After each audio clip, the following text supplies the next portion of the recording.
नमस्कार.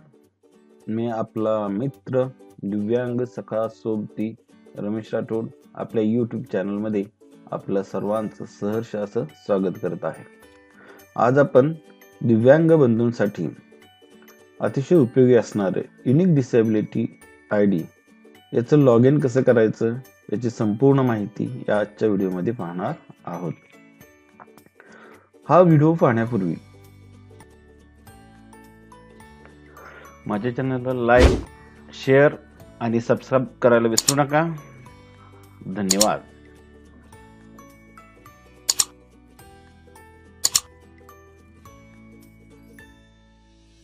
Unique disability कार्डचा demo पाहण्यापूर्वी आपल्याजवळ ही स्कॅन केलेली डॉक्युमेंट्स असणं गरजेचं आहे.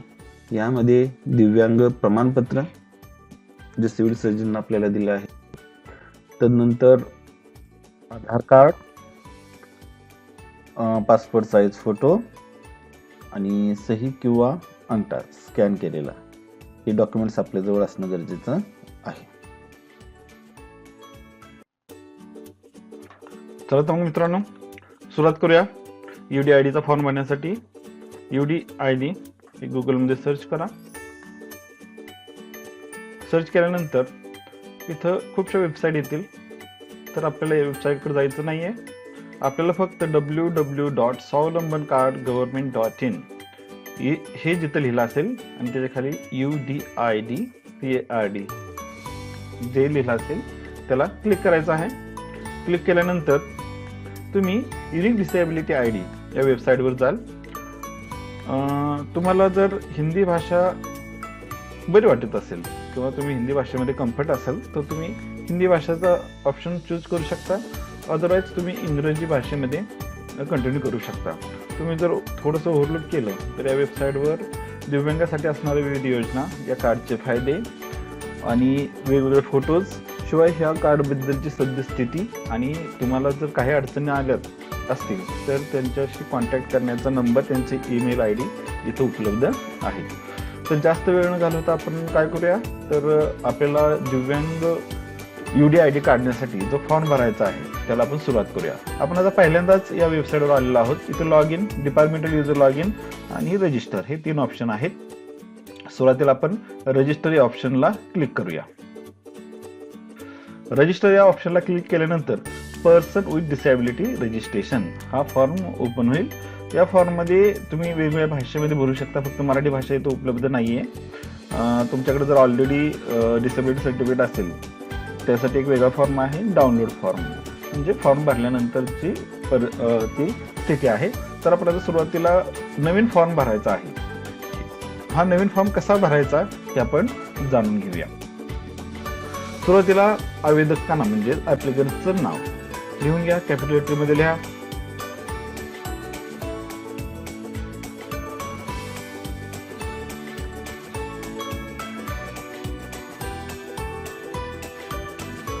आता आवेदक का पहिलं नाव आपल्याला इथं हिंदी किंवा मराठीमध्ये लिहायचं असतं. आता इथं अडचण येते बऱ्याच वेळा, तर काय करायचं, तुमचं जे रेग्युलर नाव आहे इंग्रजीत ते टाईप करा आणि टाईप केल्यानंतर स्पेस द्या. आणि टाईप केल्यानंतर स्पेस दिल्यानंतर तुमचं असं लक्षात येईल की तो ॲटो तुमचं नाव तिथं घेत आहे. कशासाठी, तर इंग्रजीमधून ॲटो तुमचं नाव त्यांनी हिंदीत केलेलं आहे. त्याच पद्धतीनं वडिलांचं नाव लिहून घ्या, त्याच पद्धतीनं आडनाव. आता इंग्रजी टाईप करायचं आहे.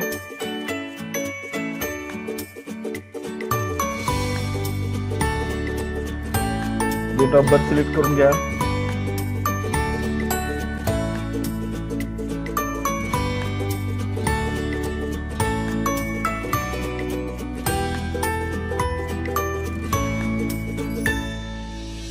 आवेदक का पिता का नाम, म्हणजे सांगितल्याप्रमाणे इंग्रजीचं मराठीत कसं कन्वर्ट करायचं तर लिहा आणि फक्त स्पेस दाबा.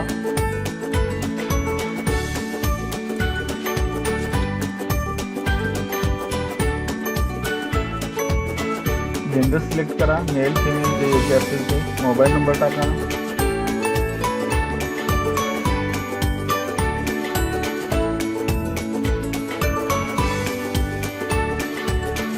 ईमेल ID भरायला विसरू नका. काय यासाठी म्हणतो, ज्यावेळेस तुमचा फॉर्म भरून होईल त्यावेळेस तुम्हाला डाउनलोड म्हणून एक ऑप्शन येतो, तो तुमच्या मेल आय डीवर येतो आणि लिंक एक्सचेंज केली जाते. जर तुमचा फॉर्म असतो तोही तुमच्या मेलवर येतो, त्यामुळे ईमेल आय डी भरायला विसरू नका. डिसेबिलिटी डिटेल्स, त्यामध्ये आपल्याला जे दिव्यांग प्रमाणपत्र आहे, आपल्याला दिलेलं आहे किंवा त्रिस्तरीय प्रमाणपत्र आहे याची माहिती आपल्याला द्यायची आहे.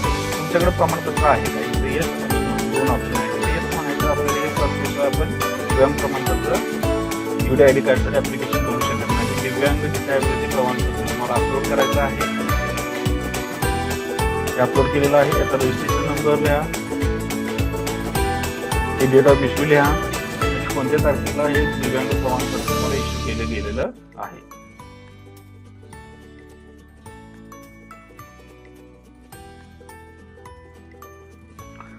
तदनंतर तुम्हाला हे दिव्यांग प्रमाणपत्र कोणत्या अथॉरिटीने इश्यू केले, म्हणजे चीफ मेडिकल ऑफिसर, म्हणजे एक स्तरीय आहे का त्रिस्तरीय आहे. जर मेडिकल अथॉरिटी म्हणजे त्रिस्तरीय असेल तर मेडिकल अथॉरिटी लिहा. तिथे तुम्हाला दिव्यांगाचं प्रमाण लिहायचं आहे. फक्त आकडा टाकायचा आहे, पुढे पर्सेंटेज लिहायचं नाही. आता डिसेबिलिटी टाईप, RPWD ऍक्ट 2016 नुसार आता 21 दिव्यांगाचे प्रकार यात समाविष्ट केले गेलेले आहेत. आता तुम्हाला कोणत्या प्रकारची डिसेबिलिटी आहे हे तुम्हाला इथे सर्च करायचं आहे. मला आहे ती लोकोमोटर डिसेबिलिटी आहे, म्हणजे चलनवलन विषयक विकलांगता, ती सिलेक्ट केलेली आहे. आता ही डिसेबिलिटी तुम्हाला केव्हापासून आहे. जर तुम्हाला बाय बर्थची डिसेबिलिटी असेल तर त्याला क्लिक करा, नंतर खालचे ऑप्शन जातील. तुम्हाला जर डिसेबिलिटी बाय ऍक्सिडेंट आली असेल किंवा कोणत्या आजारानं आली असेल तर ती कधीपासून आलेली आहे, कोणत्या सालापासून आलेली आहे, त्याचं साल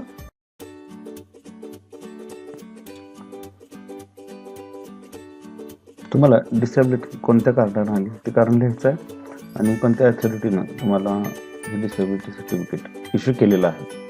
त्या हॉस्पिटलचं नाव आणि डिस्ट्रिक्ट हॉस्पिटल सातारा. चला, एवढं पान भरल्यानंतर आपण आता दोन्ही पानं कंप्लीट केलेली आहेत. नेक्स्टला जाऊया. तर नेक्स्टला क्लिक करा. आपण पुढं गेल्यानंतर आपण तिसऱ्या पानावर येतो, ज्यामध्ये एम्प्लॉईज डिटेल्स आहेत. त्यामध्ये तुम्ही आयडेंटिटी प्रूफ म्हणून काय जोडणार आहात. जर तुम्ही आधार कार्ड जोडणार असाल तर फक्त ते टिक करायचे आहे आणि खाली तुमचा आधार नंबर त्यामध्ये मेन्शन करायचा आहे आणि तदनंतर कॅप्चा कोड टाकून तुम्हाला हे सगळं प्रोसेस करायचं आहे. परंतु कॅप्चा कोड टाकण्यापूर्वी मित्रांनो हे लक्षात ठेवा की वरचे तिन्ही टॅब आपले ग्रीन असले पाहिजेत. आपली पुन्हा एकदा माहिती तपासून पहा आणि मग कॅप्चा कोड टाका आणि नंतर प्रोसेस या बटनावर क्लिक करा.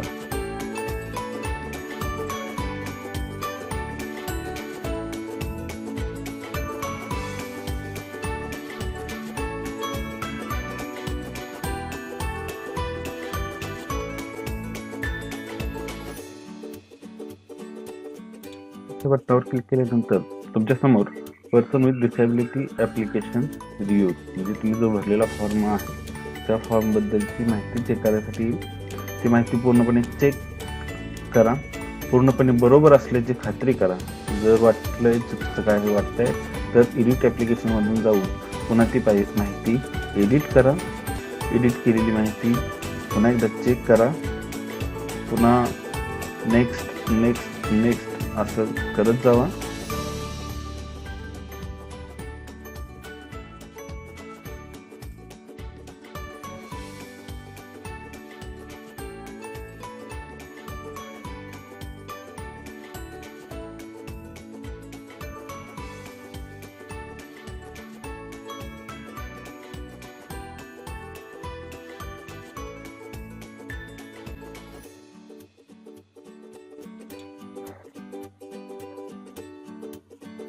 आणि हा भरलेला फॉर्म बरोबर आहे याची खात्री झाल्यानंतरच तुम्ही कन्फर्म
ॲप्लिकेशन यावर क्लिक करा आणि कन्फर्म ॲप्लिकेशनवर क्लिक केल्यानंतर तुमचा हा फॉर्म भरून पूर्ण झालेला आहे.